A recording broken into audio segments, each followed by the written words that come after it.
ఓకేనా. So first దీంట్లో salary bills అన్ని మేకర్లో పాస్ చేయాలా, సరే మేకర్లో చేసి డిడిఓ చక్కర్లో నుంచి పాస్ చేయాలా. So first maker account open చేసుకోండి. ఓకేనా. మేకర్ అకౌంట్లో ఇక్కడ ఎంప్లాయీ ఇన్ఫర్మేషన్ సిస్టమ్ అని ఉంటుంది. ఓకేనా. ఎంప్లాయీ ఇన్ఫర్మేషన్ సిస్టమ్ అని ఉంటుంది. ఓకే. సో ఇక్కడ ఎంప్లాయీ ఇన్ఫర్మేషన్ సిస్టమ్ ప్రెస్ చేస్తే మీకు ఇది వస్తుంది, గో టు ఈఏఎస్ అని వస్తుంది. ఓకేనా. సో ఆ గో టు ఈఏఎస్ క్లిక్ చేశారనుకో, సో మీకు ఇంకొక ఇంటర్ఫేస్ వచ్చింది ఇప్పుడు. ఓకే. సో ఇప్పుడు యాక్చువల్లీ సపోజ్ ఒక ఎంప్లాయీ వేరే ఆఫీస్ నుంచి మన ఆఫీస్కి వచ్చాడు, ఒక వేరే ఆఫీస్ నుంచి మన ఆఫీస్కి జాయిన్ అయ్యాడు. నేను ఇంతకుముందు అందరిని యాడ్ చేసి పెట్టేశా. ఇక్కడ ఏముంటుందంటే ఈ ఎంప్లాయీ పే బిల్స్ లోకి వెళ్తే మనం చేసేదని పే బిల్స్ లో ఈ ఎంప్లాయీస్ ఎవరైతే ఉంటారో వాళ్ళందరిని యాడ్ చేయడము, వాళ్ళంతా ఒక గ్రూప్ చేయడం అంతా చేసేసి ఉంటాం. ఇప్పుడు సపోజ్ ఇప్పుడు నేను చేసేది ఏంటంటే రిలీవింగ్ చేయడం. ఆల్రెడీ ఒక అతను ఇక్కడి నుంచి వెళ్ళిపోయాడు, ఫస్ట్ అతన్ని పంపించేయాలి. ఓకేనా. సో దానికి రిలీవ్ చేసే వాళ్ళని ఏం చేయాలంటే పంపించే దాంట్లో అటాచ్ డిటాచ్ బిల్ గ్రూప్ కాదు, ఇక్కడ ఎస్టాబ్లిష్మెంట్ ఉందే, ఒక అతన్ని ఇక్కడి నుంచి తీసేసి బయటకు పంపిస్తున్నాం. ఈ ఎస్టాబ్లిష్మెంట్స్ లో ప్రమోషన్ ఆబ్లిక్ ట్రాన్స్ఫర్ అని ఉంది చూడు. ఓకేనా. Promotion oblique transfer. ఈ ప్రమోషన్ ఆబ్లిక్ ట్రాన్స్ఫర్ లో promotion oblique revision without transfer to another office, general transfer with promotion oblique another reason, ఇది transfer to another office, suspended employee, ఇవన్నీ వేరే వెరైటీ ఉన్నాయి. ఓకేనా. ఓకేనా. ఇప్పుడు మనం ఏం చేయాలంటే ఇక్కడ transfer to another office first apply చేయాలి. Transfer to another office. ఓకేనా. Transfer to another office Rajendra ఈ ఆఫీస్కి వెళ్ళాడు, ఏం డీటెయిల్స్ డిడిఓ డీటెయిల్స్ అన్నీ కావాలి. సో ఇప్పుడు ఈ ట్రాన్స్ఫర్ టు అనదర్ ఆఫీస్ వచ్చినప్పుడు ఇక్కడ సెలెక్ట్ డెసిగ్నేషన్ వచ్చింది. నువ్వు అన్ని డెసిగ్నేషన్ సెలెక్ట్ చేసుకొని ఇక్కడ గో కొట్టావనుకో, ఇక్కడ గో కొడితే అన్ని వచ్చేస్తారు. ఓకేనా. సో వీళ్ళలో ఎవరు ట్రాన్స్ఫర్ అయ్యాడు మన దాంట్లో, ఈ రాజేంద్ర అనే అతను ట్రాన్స్ఫర్ అయ్యాడు. ఓకేనా. ఇతను క్లిక్ చేస్తే ఇక్కడ ఏమొచ్చింది, regular bills for the month of voucher has been okay post. ఇప్పుడు మీకు ఇక్కడ ఒక ఎర్రర్ వచ్చింది. ఈ ఎర్రర్ ఏమొచ్చిందంటే ఎవ్రీ టైం శాలరీ బిల్స్ మనం పాస్ చేసిన తర్వాత, every month salary bills pass చేసిన తర్వాత రెండు వౌచర్స్ జనరేట్ చేయాలన్నమాట. అవి చేయాలా. ఇక్కడ అదే చెప్తుంది, regular bills for the month of June 2022 with bill status, voucher entry done, please complete post paid updation. Same అలాగే please complete post paid updation. అప్పుడు కానీ చేస్తే కానీ చేయలేము అనమాట. సో అందుకని ఏం చేస్తారు, అది ఎగ్జిట్ అయిపోయింది. ఎగ్జిట్ అయిపోయి మళ్ళీ లాగౌట్ చేసి మళ్ళీ చక్కర్లోకి వెళ్ళండి. ఓకే. ఈ చక్కర్లోకి వెళ్తే మీరు చక్కర్లో కూడా సేమ్ ఇక్కడ ఈఏఎస్ ఆప్షన్ ఉంటుంది, ఎంప్లాయీ ఇన్ఫర్మేషన్. అది అన్నిసార్లు రాదు, ఒకవేళ వచ్చినప్పుడు చేయాలన్నమాట.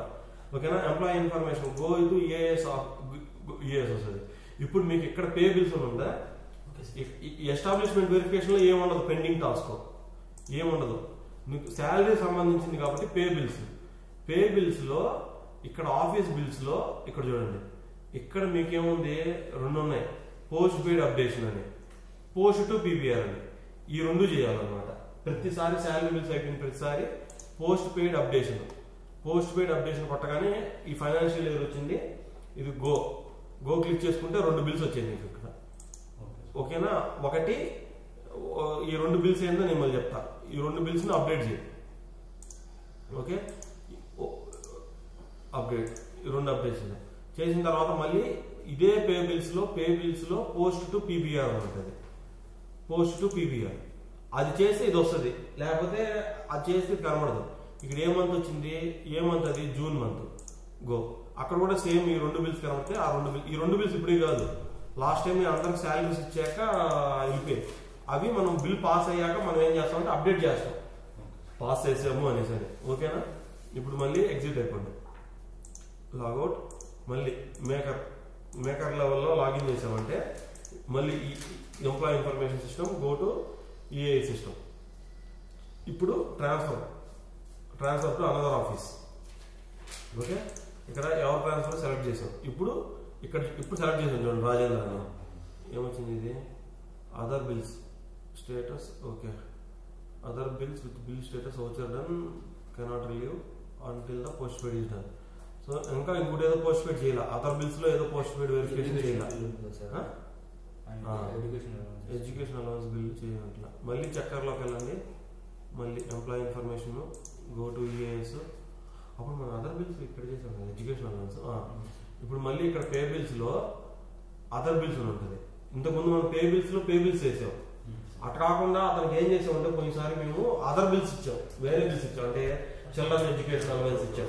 అట్లా అంటే శాలరీతో కాకుండా వాళ్ళ చిల్డ్రన్ ఎవరైనా ఉంటే వాళ్ళకి 27,000 రూపీస్ లెక్కన ఇచ్చాం. అవి ఇచ్చాం కాబట్టి అవి కూడా వెరిఫై చేయాలన్నమాట, అవి కూడా పోస్ట్ చేయాలి. అందుకని అవ్వట్లేదు. So post to post paid updation. ఇక్కడ సెలెక్ట్ మంత్ అని వచ్చింది, మంత్ సెలెక్ట్ చేయండి. ఇది June month. Go.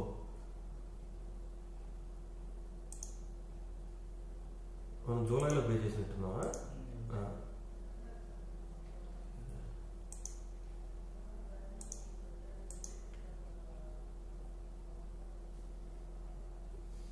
Post to PVR.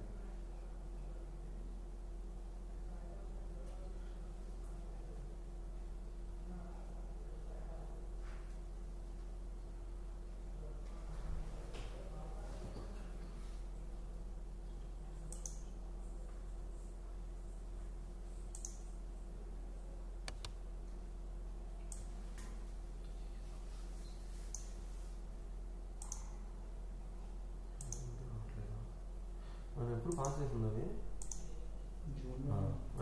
అది మేము పాస్ చేసింది జూలైలో, జూన్లో కాదు. అందుకని ఆ బిల్ ఎప్పుడు పాస్ చేసింది, జూన్లో పాస్ చేసాం. సో అది ఇక్కడ వచ్చింది. ఇక్కడ ఏంది 81,000 వచ్చింది, ఓకే ఇద్దరు కలిపేసాం. ఓకే, సో ఇక్కడ మళ్ళీ వచ్చింది పోస్ట్ పెయిడ్ అప్డేషన్. ఆ పోస్ట్ పెయిడ్ అప్డేషన్ క్లిక్ చేయండి. మళ్ళీ అదర్ బిల్స్ లో పోస్ట్ టు పీపీఆర్ ఉంటుంది.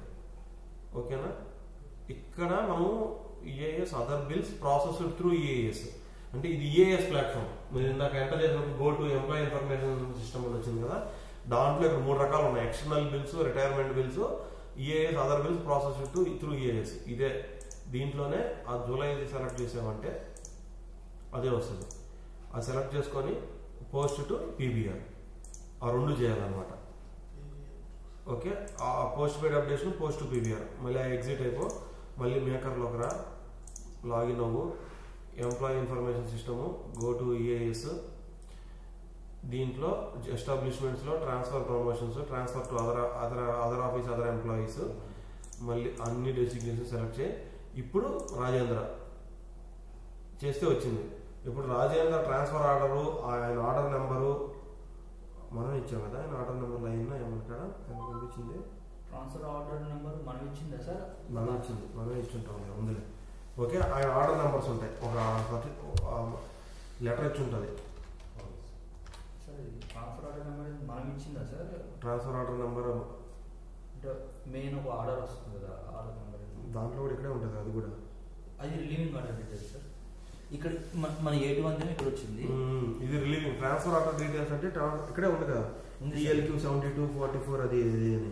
అదే సార్ 7/4/CA/22/28290. నువ్వు ఏదైనా వేసి క్లోజ్ చేసి ఏం కాదు, అంటే ఆ డీటెయిల్స్ ఉంటే తెలిస్తే రాయండి. అది డేట్ వచ్చేప్పుడు 24th మే 24th. ఈ 24th ఆర్డర్ని ఇతను ట్రాన్స్ఫర్ చేసేదానికి వచ్చింది. అది జనరల్ ట్రాన్స్ఫర్, ప్రమోషన్ కాదు, రివర్షన్ కాదు. ఓకేనా, రిక్వెస్ట్ ఏంటి, అడ్మినిస్ట్రేటివ్ రీజన్స్. ఓకే, ఇక్కడ ఏంటిది reason for as per transfer act. Okay, remarks general transfer.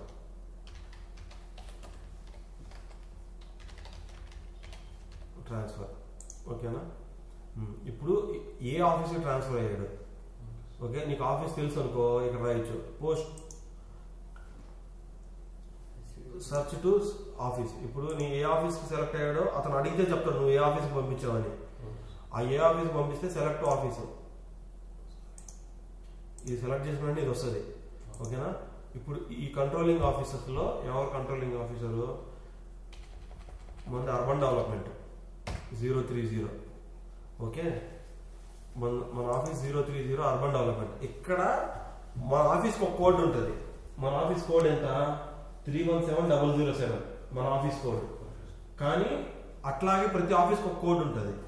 ఆ కోడ్ ఏంటంటే వాళ్ళు చెప్తారు, నేను అడిగాను ఏం కోడ్ అనేసి, వాళ్ళు చెప్పారు 143,972 అని.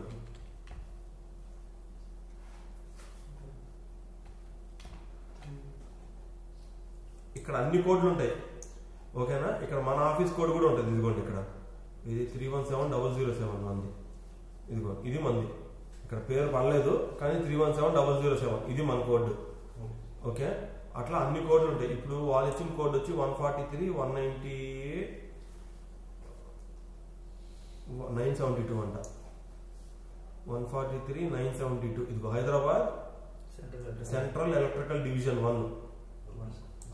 అది సెలెక్ట్ చేసి ఆఫీస్ నేము అదే రాయండి, Hyderabad HCED Hyderabad central electrical division 1. అది అగ్గో కొట్టింది.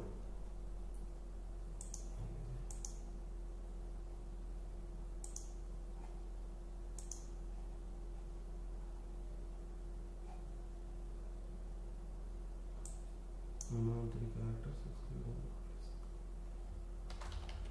Hyderabad Central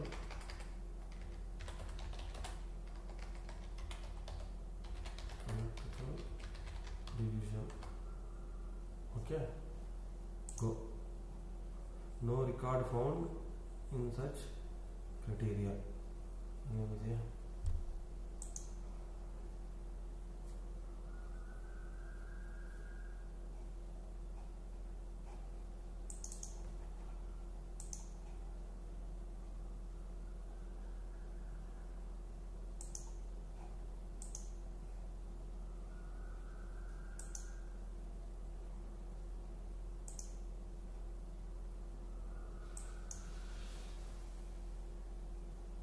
దాంట్లో డైరెక్ట్గా ఎంట్రీ చేయొచ్చు.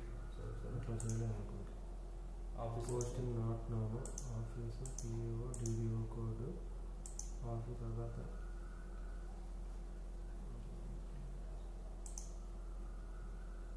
Please select DDO or enter the office name minimum 3 characters.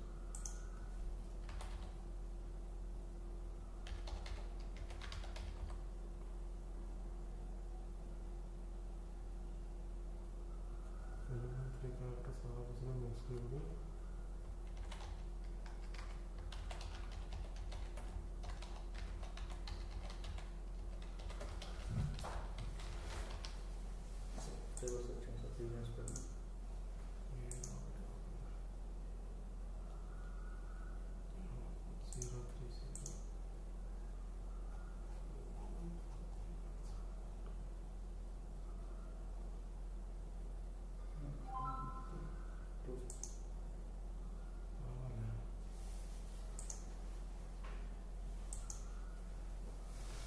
If you don't find the office in the list, please contact the office where the employee has been transferred. This DDO officer.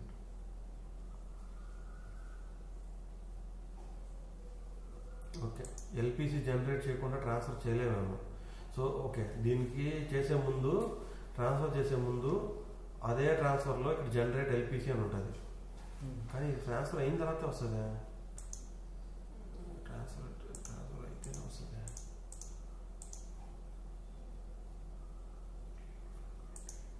No employees relieve అయిన తర్వాత వస్తుంది. No employees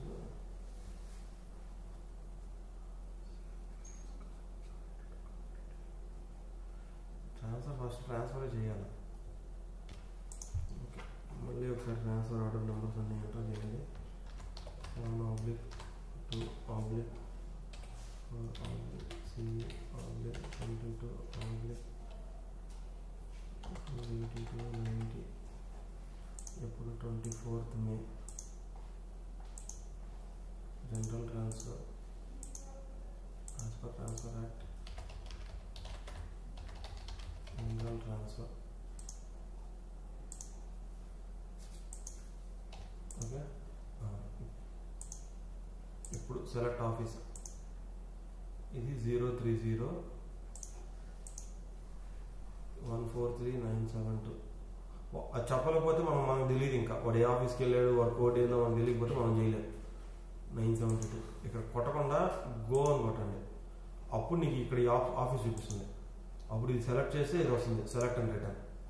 ఓకేనా, అప్పుడు office వచ్చేసింది, వాళ్ళ details అన్నీ వస్తాయి. ఓకేనా, ఇప్పుడు మనం రిలీవ్ చేసాం. మనం రిలీవ్ చేసింది ఎప్పుడు 8/1/2022 ESME 127 to 135.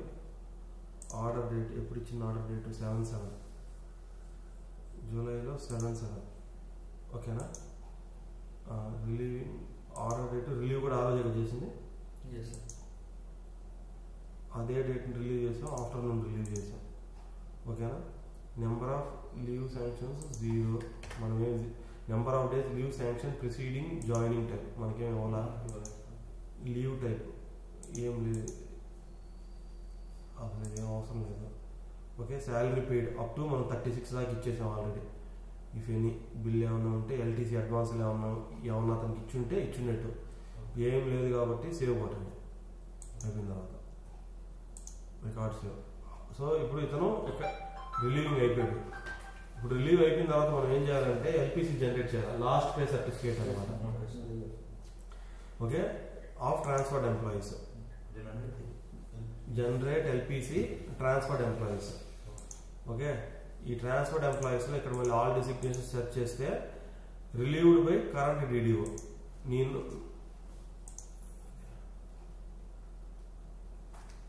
To generate LPC. Okay, employees not available.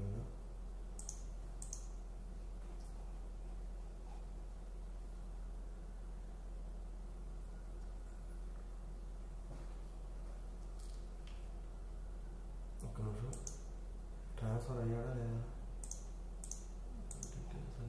Details అన్నీ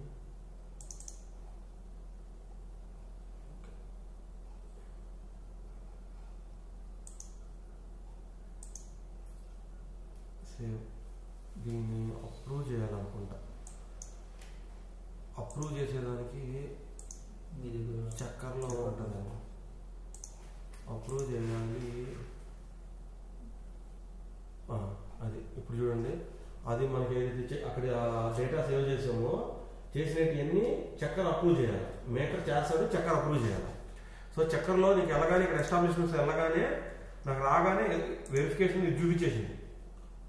ఓకేనా, ట్రాన్స్ఫర్ ఆబ్లిక్ రిలీవింగ్ డేటా. ఇక్కడికి వెళ్ళి ఓపెన్ చేస్తే ఇక్కడ ఓన్లీ రాజేంద్ర చూపించింది. రాజేంద్ర క్లిక్ చేశాను అనుకో, ఇవన్నీ వచ్చాయి. ఇవన్నీ కరెక్టా కాదా అనేది వేరే వాళ్ళు చెక్ చేయాలి. మేకర్ అనేవాడు కింద లెవెల్లో, చక్కర్ అనేవాడు వాడికన్నా పైన లెవెల్. ఓకే, ఆ పైన లెవెల్లో ఇక్కడ వెరిఫై ఇది క్లిక్ పెట్టామంటే are you sure to verify this details. Yes, ఒకవేళ తప్పు అనుకుంటే వెంటనే మార్చుకోవాలి, ఇవన్నీ కరెక్టా కాదా చెక్ చేసుకొని. Okay, are you sure the relieving date is 7. Yes, ఎందుకంటే అతను 7 రిలీవ్ చేస్తున్నామంటే మనము 7 days కైనా శాలరీ మనం ఇవ్వాలా, లేదంటే 7 daysకి శాలరీ హైదరాబాద్ వాళ్ళు ఇస్తారు, వాడు ఎక్కడికి వెళ్ళాడో అక్కడికి ఇస్తాడు. కానీ ఈ 7 days అనేది ఇంతకుముందు వరంగల్లో ఉంటే వరంగల్ తగ్గట్టు డబ్బులు వస్తాయి, ఆ 7 తర్వాత హైదరాబాద్కి వెళ్తే హైదరాబాద్ తగ్గట్టు వస్తాయి అట్లా. అందుకని okay, employee details verified. Okay, okay అయిపోయింది. ఇప్పుడు మళ్ళీ ఇది అయిపోయిన తర్వాత జనరేట్ ఎల్పిసి చేయాలి. మళ్ళీ మేకర్లోకి వెళ్ళి లాగిన్లోకి వెళ్ళి ఈఏఎస్ మళ్ళీ ఎస్టాబ్లిష్మెంట్స్లో ట్రాన్స్ఫర్లో జనరేట్ ఎల్పిసి. ఎల్పిసి అంటే లాస్ట్ పే సర్టిఫికేట్. అతనికి మనం లాస్ట్గా వెళ్ళిపోయేటప్పుడు ఎంత పే చేసామని. ఇప్పుడు ఇక్కడ ఆల్ డెసిగ్నేషన్స్ మళ్ళీ సెలెక్ట్ చేసామంటే currently relieved by this employee, అది అప్రూవ్ అయిన తర్వాత ఇక్కడ చూపిస్తుంది. ఓకేనా, ఇది క్లిక్ చేసామంటే ఇక్కడ జనరేట్ ఎల్పిసి అని వచ్చింది. ఆ జనరేట్ ఎల్పిసి అని కొట్టామనుకో ఇది సర్టిఫికేట్ వచ్చింది. ఓకే, ఈ సర్టిఫికేట్ని ప్రింట్ తీయండి, 2 sides 200 చాలు. ఓకే,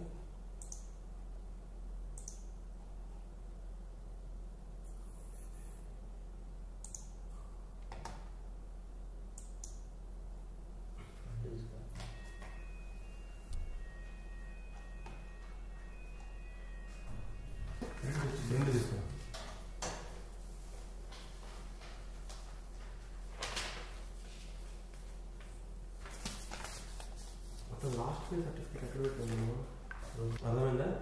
ఆ లాస్ట్ పే సర్టిఫికేట్ తీసుకొని అది ఎవరైతే ఉంటాడో వాడికి మనం ఆ డివిజన్ వాళ్ళకి కవరింగ్ లెటర్ పెట్టి పంపించేయడం అంతే. ఓకే,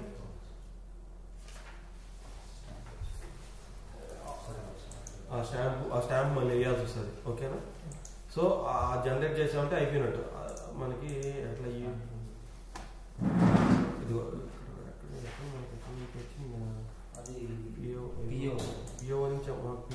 ఇక్కడ నుంచి ఇదిగో ఇక్కడ ఎట్లా ఉంది. ఓకే, లాస్ట్ పే సర్టిఫికేట్ అని చెప్పి సింపుల్ గా మెయిల్ పెట్టారు. మీరు కూడా మెయిల్ పెట్టేసేయండి అంతే. మెయిల్ పెట్టేసేయండి సరిపోయింది. ఆయన ఆల్రెడీ ఒక మెయిల్ ఐడి ఇచ్చాడుగా ఉంది సార్. ఆ మెయిల్ ఐడికి వెళ్ళి ఆ మెయిల్ ఐడిలో ఈ లాస్ట్ పే సర్టిఫికేట్ ఆ స్కాన్ చేసింది పెట్టాల్సి వస్తుంది. ఓకేనా? ఆ స్కాన్ చేసింది పెడితే అది అయిపోతుంది. ఓకే,